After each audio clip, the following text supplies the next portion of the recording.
சிவனை கும்பிடணுமா வேண்டாமா? நிறைய பேர் சொல்கிறாங்க சிவனை கும்பிட்டா வீட்டில் நிறைய பிரச்சனைகள் வரும், சிவனை கும்பிட்டா இப்படி இருக்கணும் அப்படி இருக்கணும், ருத்ராட்சம் இப்படி அப்படின்னு நிறைய கேள்விப்பட்டிருப்போம். உங்களுடைய மனதுக்கு என்ன தோணுதோ எப்பவும் அதை செய்யுங்க, சிறப்பாக இருக்கும்.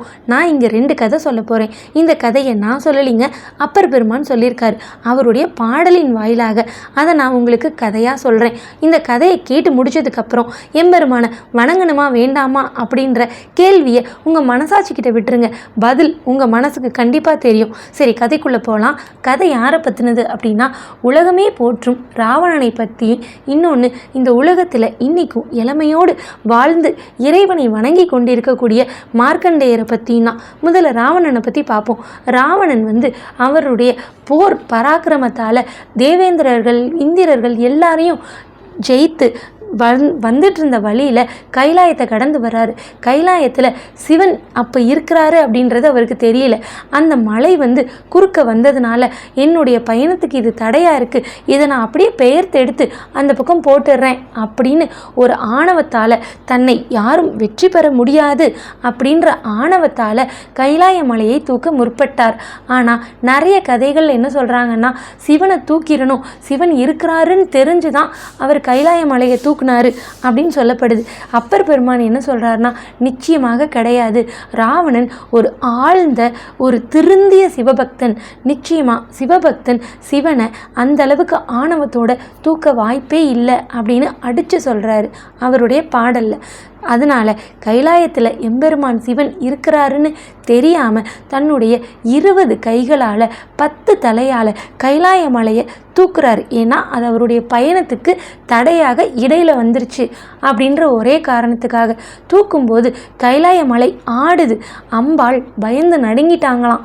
உடனே எம்பெருமான் தன் மனைவியை ஆசுவாசப்படுத்துவதற்காக கைலாய மலையை ராவணன் தூக்கும்போது தன்னுடைய கால் கட்டை விரலால் லேசாக அழுத்துகிறார். அந்த அழுத்தத்தையே தாங்க முடியாமல் ராவணனுடைய 10 தலைகளில் ஒரு சில தலைகள் நசுங்கியது.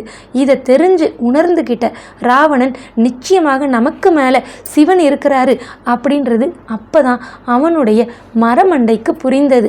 அந்த நேரத்தில் என்ன பண்ணுறது அப்படின்னு தெரியாமல் இருக்கும்போது ஒரு முனிவர் அவருக்கு காட்சி தந்து, இறைவனை நீ ஆசுவாசப்படுத்து, திருப்திப்படுத்து அப்படின்னு சொல்லும்போது ராவணன் மாதிரி பாட்டு எழுதி இசைக்க யாராலையும் முடியாதான். உடனே அந்த மனுஷன் என்ன பண்ணியிருக்காரு, அவருடைய 10 தலைகளில் ஒரு தலையை படக்குன்னு பிடுங்கி அதை ஒரு வீணையாக மாற்றி தன்னுடைய நரம்புகளை எடுத்து அந்த வீணை நரம்புகளாக மாற்றி அந்த இதை பாட ஆரம்பிச்சிருக்கிறாரு.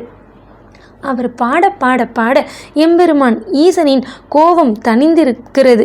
அந்த பாடல் அவருக்கு ரொம்ப பிடிச்சு போய் அவருடைய அழுத்தத்தை குறைத்து அந்த பிரச்சனை அங்கேயே முடிவடைந்தது. அவர் எம்பெருமான் மகிழ்ந்திருந்த அந்த நேரத்தில் மலையை லேசாக இறக்கி வச்சுட்டு ராவணன் அடியிலிருந்து வெளியே வந்துட்டார். அப்போது ஈசனிடம் மண்டியிட்டு மன்னிப்பு கேட்ட அந்த தருணத்தில், உன்னுடைய இசைக்காக நான் மயங்கினேன் அப்படின்னு சிவபெருமான் அவருக்கு 2 வரங்கள் கொடுத்தாரு. ஒன்று பார்ப்போற்றும் மிகப்பெரிய சக்தி வாய்ந்த வாள், இன்னொன்று 33,000 கோடி ஆண்டுகள் வாழ்நாள் ஆயுளை கொடுத்தாரு. இது 2ஐயும் வரமாக பெற்றுக்கிட்ட ராவணன் அங்கேருந்து கிளம்பிட்டார். இப்போது அடுத்த கதையான மார்க்கண்டேயரை நான் சொல்கிறேன். மார்க்கண்டேயர் சிவபெருமான் மீது கொண்ட அன்பால் தன்னை காப்பாற்றும்படி சிவலிங்கத்தை கட்டி அணைத்திருந்த அந்த நேரத்தில் யமதர்மராஜன் மார்க்கண்டேயருடைய 16 வயது முடிஞ்சிருச்சு, இப்போது உங்களை நான் யமலோகத்துக்கு கூட்டிகிட்டு போக வேண்டிய நேரம்னு மார்க்கண்டேயரை அழைச்சிட்டு போக வந்த யமதர்மராஜன் என்ன பண்ணார், அவருடைய காலக்கயிறு அதாவது பாசக்கயிறை மார்க்கண்டேயரோடு சேர்த்து சிவலிங்கத்தின் மேலே வீச தன்னை காப்பாற்றும்படி கட்டி அணைத்திருந்த மார்க்கண்டேயரை காப்பாற்றுவதற்காக எம்பெருமான் அங்கே தோன்றி, நீ எவ்வளவு தைரியம் இருந்தால் சிவனடியார் மேலே கை வச்சிருப்ப அப்படின்னு தன்னுடைய காலால் யமதர்மராஜாவை எட்டி உதைச்சு அந்த உதையில் யமதர்மராஜன் இறந்து சாம்பலாகியே போனார்.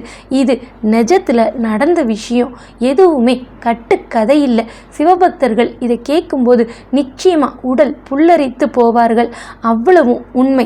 இது எல்லாமே திருவாசகத்தில் இருக்குது. சரி, இப்போ விஷயம் என்ன அப்படின்னா, எம்பெருமான் அங்கே கால் கட்டவரலால் அழுத்தினதையே ராவணனால் தாங்க முடியல. இங்கே யமதர்மராஜனை ஓங்கி ஒரு மிதியே மிதிச்சாருன்னு சொல்லப்படுது. இந்த இரண்டிலேயுமே மார்க்கண்டேயரும் சரி ராவணனும் சரி 2 பேரும் ஆழ்ந்த தெளிந்த சிவபக்தர்கள். இதில் ஒரு சிவபக்தரை காப்பாற்றுறதுக்காக இன்னொருத்தரை மிதித்து சாம்பலாக்கின அதே சிவன் தான் இன்னொரு சிவபக்தரை மிதித்து அவருடைய தலைகள் நசுங்கும்படி செய்தார். இதிலிருந்து அப்பர் பெருமான் நமக்கு சொல்கிறது என்ன அப்படின்னா, எம்பெருமான் என்ன செய்கிறாரு, சிவனடியாராகவே இருந்தாலும் தவறு செய்பவர்களை தட்டி திருத்துவார். அதே நேரத்தில் சிவனடியாருக்கு யாராவது தீங்கு துரோகம் செய்தால் அவர்களை தட்டி தூக்குவார். நீங்கள் கேட்கலாம், கதையின்படி கைலாய மலை மேலே சிவபெருமான் இருக்கிறாருன்னு ராவணனுக்கு தெரியவே செய்யாதே, அப்புறமும் ஏன் தண்டனை அப்படின்னு கேட்டிங்கன்னா, தெரியாமல் செஞ்சாலும் அது தவறு தானே. தவறு அப்படின்றது அறியாமல் செய்கிறது, தப்புனா தெரிஞ்சே செய்கிறது. இயற்கை என்பது இறைவன் திட்டமிட்ட செயற்கை. ஒரு இயற்கையாக ஒரு மலை இருக்குது, நமக்கு அது இடையூறாக இருக்குது அப்படின்ற காரணத்துக்காக பெயர்த்தெடுத்து போடலாமா? இயற்கையாக விடாமல் நம்ம என்ன பண்ணினாலும் அது தவறு தானே. நிச்சயமாக எல்லாத்துக்கும் ஒரு கணக்கு இருக்குது. அந்த கணக்கை நேர் செய்கிறதுக்கு தான் நாம் இறைவனின் திருவடியை ஆழ்ந்து பற்றிக்கணும். ஓம் நமச்சிவாய, ஓம் நமச்சிவாய.